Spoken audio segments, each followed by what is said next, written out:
আর অপার অনুগ্রহে আমরা এ ধরায় বেঁচে আছি।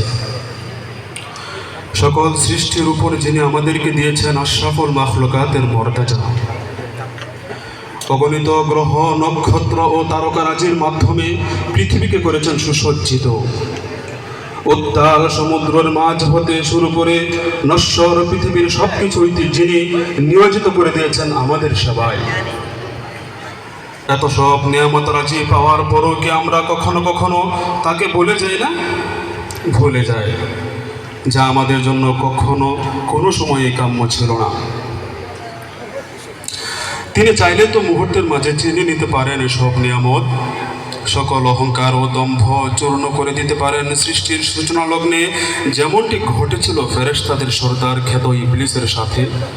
কিন্তু না, তিনি দয়ার আধার বলেই এত অবাধ্যতার পরও তার রহমতের বারিধারায় সিক্ত হচ্ছি আমরা প্রতিনিয়ত। আমরা একজন বান্দা হিসেবে সেই মহান স্রষ্টার প্রতি সদা সর্বদাই কৃতজ্ঞ থাকব।